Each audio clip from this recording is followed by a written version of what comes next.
subscribe and press this bell icon to never miss another lecture video.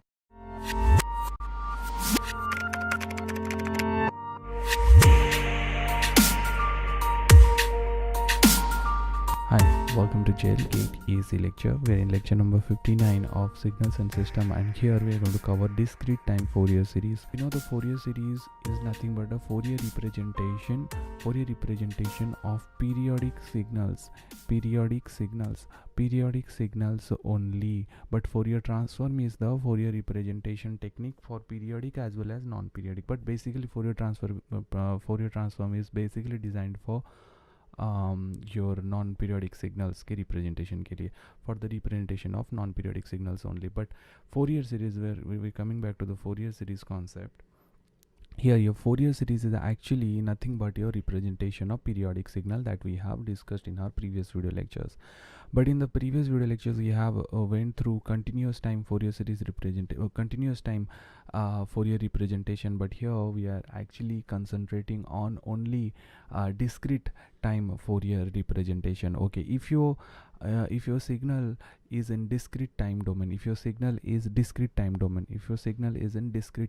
that means and it is a periodic signal also. So your x of n, so instead of x of t, I'll going to write x of n because it is a discrete time, and it has to be periodic. That means it has to be periodic of n samples. जैसे यहाँ पे the way that we used to take t here, similarly we are going to take n here. So periodic representation where period is n is your fundamental period. So we can say a periodic discrete time signal with fundamental period n can be decomposed into inharmonically related frequency components. So the summation of the frequency components gives the Fourier series representation of periodic discrete time signals, in which the discrete time signal is represented as a function of frequency W or Wk that we will see here. And this Fourier series of discrete time signal is also called as discrete time Fourier series. Now I'm going to give you the expression, how to remember this expression. Look here carefully. The same, it is your continuous time Fourier series ka representation in exponential form. Here there is no trigonometrical form, we are only discussing about exponential form here in discrete time Fourier series. So it will be the same lookalike representation, where instead of x of t you need to write down x of n, and you need to represent it in terms of summation as n tends to minus infinity to infinity, where this n, always remember, this n and this n are not same. This n is actually number of harmonics frequency component वो है, that is this n is about. But here instead of this n we are using k. That means this k is harmonic components in discrete time domain. Here n is a discrete time, like the t, the t is subsequent of n here.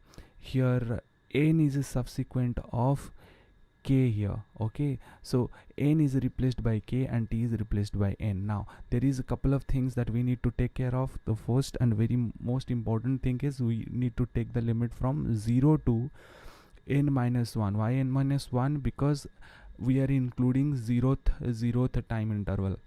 Right, cn will be replaced by here ck into, look here carefully, this is important, e to the power, just the way it is j omega naught nt, you need to write down j omega naught. Instead of n you need to write down k. Instead of t you need to write down n. Okay, that's it. It's that simple. But there is a small change here. Here your omega naught is 2 pi by t, correct? But here your omega naught is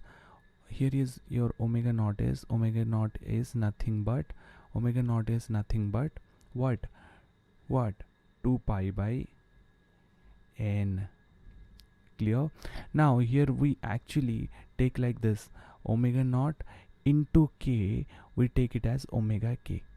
Okay, in order to like remove a lot of complexity. So instead of writing omega naught into k, we usually write omega k. where where where omega k is nothing but 2 pi k by n. This 2 pi into k I multiplied, no? Simple. Omega k is nothing but 2 pi by k by n. That means this omega k is kth harmonic frequency of x of n. Omega naught is your fundamental frequency. Ck is your Fourier coefficient, and Ck into e to the power j omega k into n is nothing but kth harmonic component of x of n. Kth harmonic component of x of n. Kth harmonic component of x of n. Clear this concept? It is very simple and you need to remember like this. So what was the Cn ka formula? What was the formula for Cn? Cn is nothing but xt into e to the power minus j n omega naught t. Minus j n omega naught t. So I am giving you 100% guarantee that if you remember this formula, na, you can remember DTFS formula.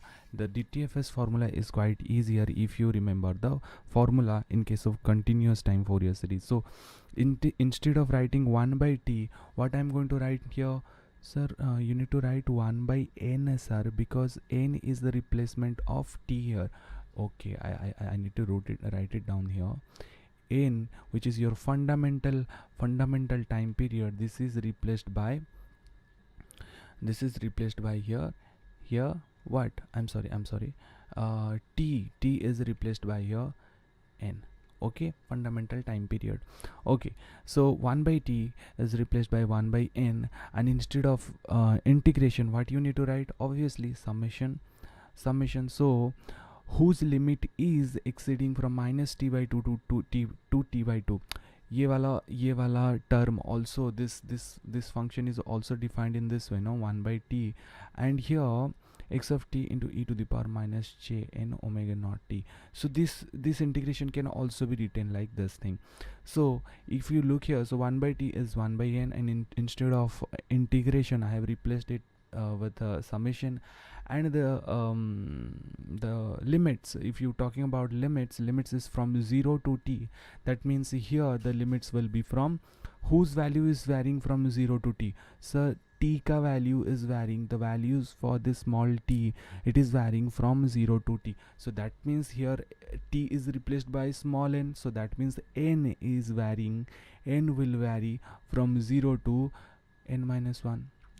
Sir, n minus 1, because we have included zeroth sample, yes or no? Yes, sir, yes.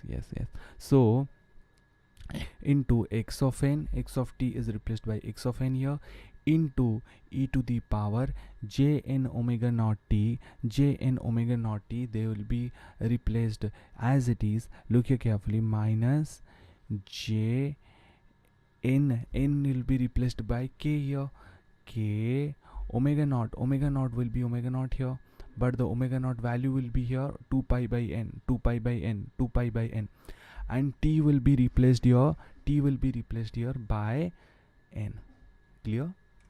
As we know this thing. So also you can write down here ki j k omega naught, this two multiplication can also going to give you omega k also. You can, instead of writing k into omega naught, you can also write omega k. Clear? This is a very simple analysis and you can do it by yourself. I want you to do it by yourself, and please remember this formula. This is very important. Okay, time Fourier series. Okay, moving on. The second point, which is very important, listen to this carefully. The comparison between continuous time Fourier series and discrete time Fourier series. Listen to this carefully. Frequencies ranging from minus infinity to infinity. Obviously the frequency is ranging from minus infinity to infinity, but here the frequency ranging a definite value. So frequency range, minus pi to pi or 0 to pi, as we have discussed in our beginning classes of signals and system. There we have discussed how the mapping of infinity interval of frequency range can be mapped into a very finite value, And continuous time Fourier series has infinite frequency spectrum, so infinite frequency component, but it has a finite frequency spectrum, that is finite frequency component. That is the things that we have discussed with you, that is wk, which is nothing but 2 pi by n into k, that is nothing but where k is belongs to k is equals to 0 1 2 up to n minus 1. So k values like this. So finite frequency components, this is the point. Okay, moving on to the next point, which is very important. If your x of n is a periodic discrete time signal of period n, please listen to this carefully, then the Fourier series representation given by like this: x of n is nothing but k is equals to 0 to n minus n ck into e to the power j 2 pi by k n by n, or you can write it down like this: omega k, where ck is your Fourier coefficient of kth harmonic component. And as your ck is a complex quantity, it has a phase, and it will going to have a magnitude component as well. So k is your frequency component. So if you take a graph between magnitude and your frequency, if you take a graph between the phase of ck, the variation of phase of ck, your Fourier coefficient with the frequency component, that will be regarded as phase spectrum. Okay, and this will be called as your magnitude spectrum. So just to give you a small clarity, you can look here carefully. So frequency coefficients, the frequency coefficients are periodic of period n, we know this. So there is couple of note point that I want to tell you. Look here carefully. First note point is, so ck plus n will be nothing but ck, as it is a period of n. And Fourier coefficients like ck, this will like represents like this: c0, c1, c2 up to cn minus 1. Okay, similarly the magnitude spectrum, if you look for the magnitude spectrum, they